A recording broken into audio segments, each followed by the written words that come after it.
Mais que dit la parole au commencement? Au commencement, Dieu dit que Dieu créa l'homme et la femme. Amen. Et la Bible dit c'est pourquoi l'homme quittera son père et sa mère et s'attachera à ses femmes et ils deviendront plusieurs chairs. On dit quoi? L'homme quittera son père et sa mère et s'attachera à sa femme, à une seule femme. On a sorti combien de côtes d'Adam? 10 côtes, 30 côtes. On a sorti une côte parce que dans le plan parfait de Dieu, un homme, une femme, une femme, ce ne sont pas 2 côtes, 3 côtes, c'est une seule côte. Et Dieu n'a pas pris l'os du pied pour que l'homme ne domine pas la femme. Il n'a pas pris l'os de la tête pour que la femme ne domine pas l'homme. Mais il a pris l'os du côté pour que l'homme aime la femme, protège la femme, sécurise la femme et puisse être en égalité avec la femme. Un homme qui parle comme ça, lui il va dire que moi, je vais aller l'enseigner, il va m'enseigner sur quoi? Un homme qui parle comme ça. Et puis c'est un homme qui est plus suivi sur les réseaux sociaux. Je ne dis pas qu'il n'est pas suivi, il n'est pas aimé. Il est aimé par une communauté, par une grande communauté. Mais est-ce que ça c'est vrai ça? Puisqu'il dit que Genèse chapitre 2, le verset 24, Dieu a dit une seule femme. Bon, si nous prenons le contexte dans lequel il explique que c'était cela.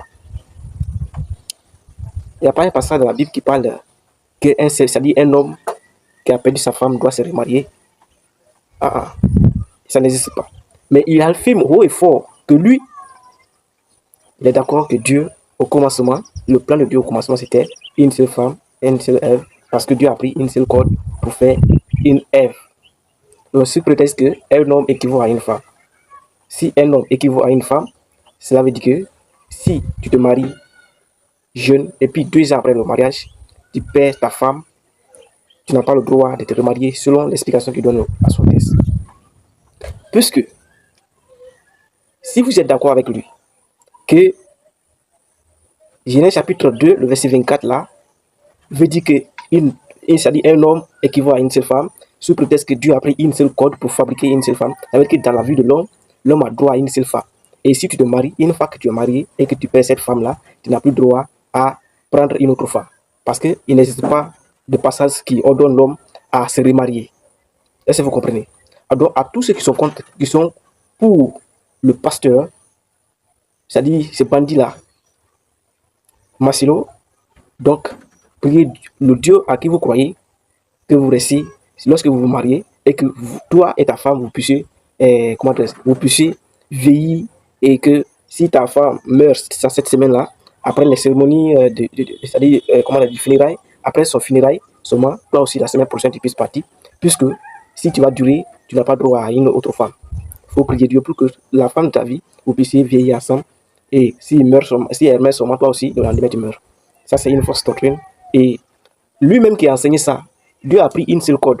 Voilà. Donc sa corde était celle qu'on appelait maman branche.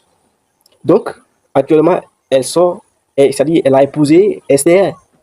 Ça veut dire que quand on prend sa logique, Esther là, c'est la corde d'un autre homme. C'est la corde d'un autre homme. Or, elle a déjà perdu sa corde. Alors ça là, qu'est-ce que là, ça dit? Est-ce qu'il peut donner le nom de ça dans la Bible? Vous suivez des hommes avec, je ne sais pas, vous suivez les hommes vraiment dans l'ignorance. Cet homme-là n'est pas un serviteur de Dieu. Un serviteur de Dieu qui est contre la parole de Dieu, là jamais. Je n'ai jamais vu ça. Alors, laissez vos avis en commentaire. Moi, je ne suis pas là pour lutter contre lui-même, mais contre ce qu'il lui a dit. Alors, Genèse chapitre 2, verset 24 n'a pas été écrit non seulement pour Adam, mais aussi le fait de dire l'homme qui dira son père et sa mère s'attachera à sa femme ne veut pas dire que l'homme a droit à une seule femme. C'était cela. Vous devez avoir un enseignement sur ça. Et je ferai bientôt un enseignement complet sur ça. Parce qu'ils prennent aussi la fin de ce verset, que si l'homme quittera son père et sa mère et s'attachera à sa femme, et les deux deviendront une seule chair, pas deux chairs. Ça veut dire que quand on voit, lorsque vous êtes marié, lorsque vous massez, vous formez une seule chair comme ça. Quand la Bible parle de chair, ils ne comprennent rien. Ils ne savent même pas de quoi il s'agit. Donc que Dieu vous pardonne. Je ferai une vidéo que je vais exposer largement sur ça. Que Dieu bénisse, shalom à vous.